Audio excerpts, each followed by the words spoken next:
Toward between you and Nikki Haley. Why should voters support you over Haley?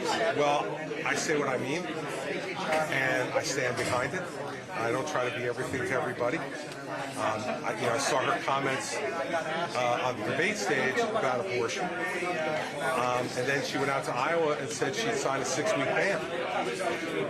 I just want to know which one it is, or is it both? I don't think you get to do both.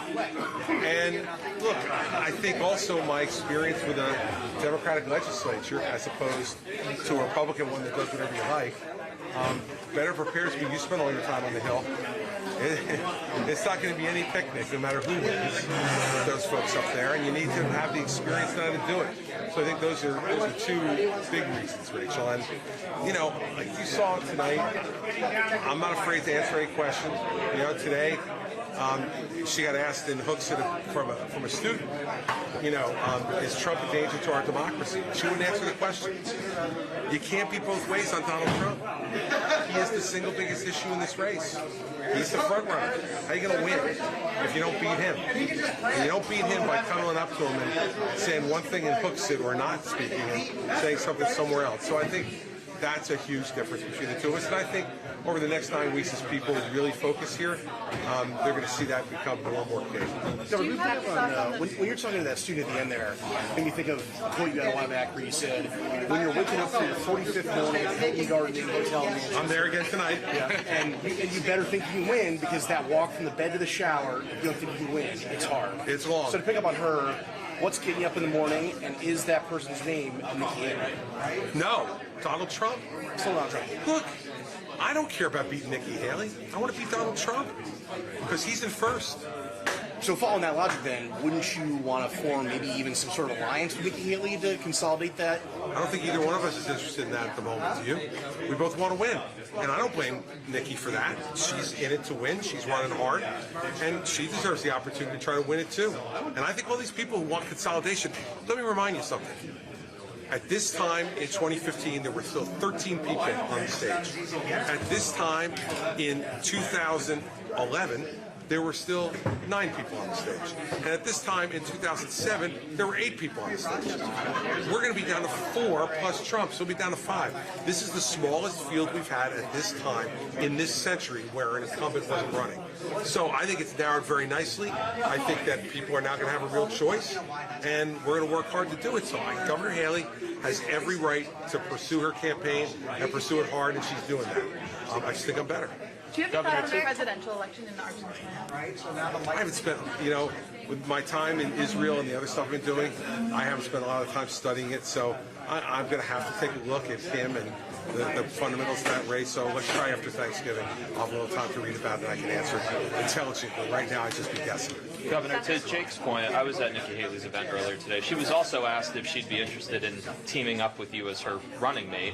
She didn't really answer it directly. But I'm shocked. There seems to be an appetite among some voters who aren't for Trump to say, let's consolidate this field because you, Haley, and DeSantis could split the vote and make Trump the clear winner here in New Hampshire and beyond. So because you say he's a threat now, is there a responsibility to consolidate?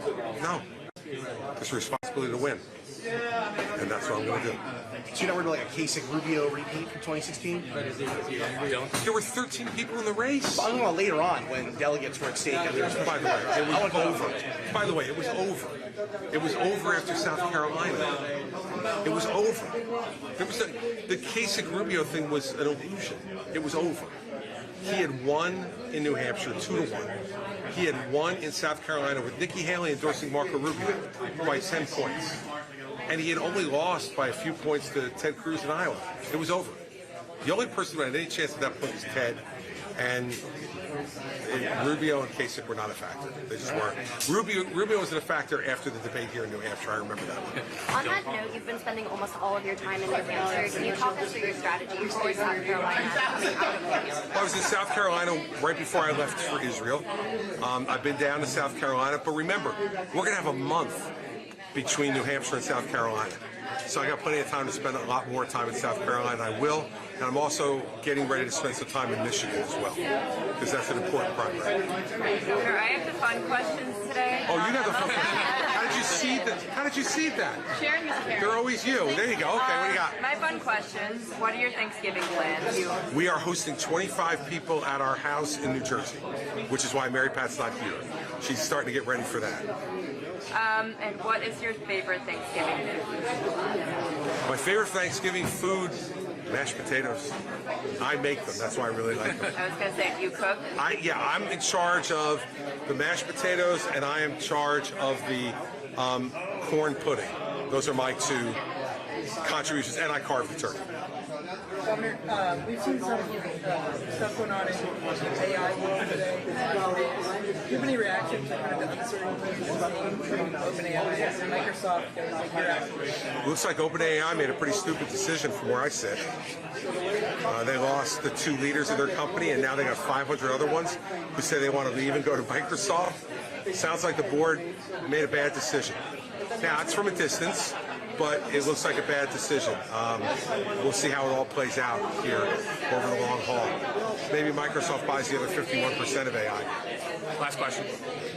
Anybody got one? What is the future formula for a campaign, and do you think your campaign has it? Well, we're going to find out, aren't we? Look, I think the key to a winning campaign is to be authentic, be yourself. My mother used to say to me all the time, Christopher, be yourself, because then tomorrow you don't have to try to remember who you pretended to be yesterday. And I think you just have to come up here and be yourself. You're in front of these voters enough that they can tell when you're faking it, and they can tell when you're not willing to answer questions. And, I just think that the perfect campaign is only perfect in retrospect.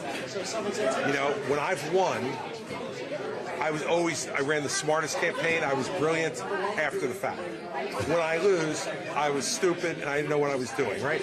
So this is just the way it works. And so you got to just go be yourself and understand that in this business, sometimes you win, sometimes you lose. Winning's better, but you just can be yourself, because that's what you owe the public, I think. Because once you get elected, you don't want them trying to figure out who you are. And I think the reason I got reelected so overwhelmingly